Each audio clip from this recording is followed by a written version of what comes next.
Well, I think we must be very careful not to talk ourselves into doom and gloom.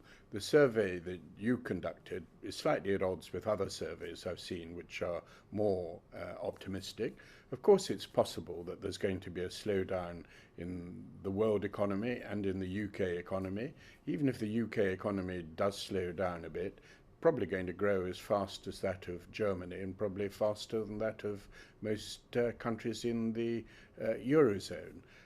We may see, well, we will see, I think, inflation going up because of the depreciation of sterling, but that's a once and for all effect. It won't go on unless sterling weakens a lot further. Notwithstanding the state of consumer confidence, it's very, very clear that a lot of business people are extremely unhappy about the lack of clarity they're getting from the government on the shape of Brexit negotiations right now, isn't it?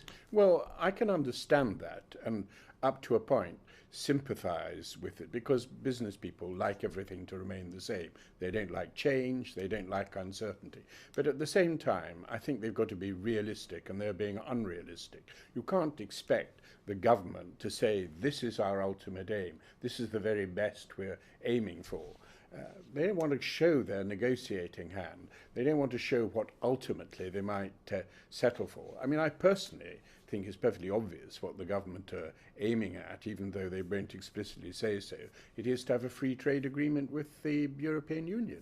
That's probably what it is, and to leave things in day-to-day life very much as they are. Now, that may not be 100% attainable, but you can't expect the government to put its head on the block and say, this is what we want. But when Sir Ivan Rogers, who would have been one of the UK government's chief negotiators with the EU, says that even he doesn't know what the negotiating objectives are, business people have a right to be concerned, don't they? Yes, but for the same reasons that I've just given, I think the same logic applies to Ivan Rogers. He shouldn't be unreasonable either. Do you think Ivan Rogers should be replaced by someone who is pro-Brexit? Well, I think it's the job of a civil servant to do what the government wants it to do. We've had the referendum. The starting point ought to be we are leaving. The detail, precisely what model will evolve, has to be sorted out. But the official has to be totally committed to that end.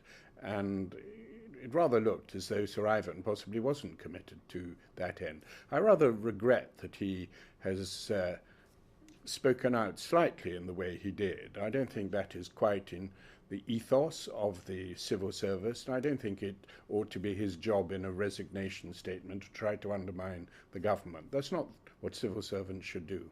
But there is a bit of a trend emerging here, isn't there, of people who don't seem to agree with Number 10, some might call them experts, who've fallen foul of Number 10 in some way, the likes of Lord O'Neill, Mark Carney, now Sir Ivan Rogers. These people are all giving up their jobs or leaving their posts because they've fallen out with Number 10. Well, I'm not aware that Mark Carney is leaving his... Well, he's leaving early. He's not leaving because of any row over Brexit, as far as I know, anyway. Lord O'Neill came in to do a specific job. He may or may not have been happy with the way the present government was continuing to deal with infrastructure. I have no idea why he left. But this is not part of any consistent pattern. People come and go. The world goes on. What would you do if you were in government now? Well, I think the objective ought to be to negotiate a free trade agreement with Europe.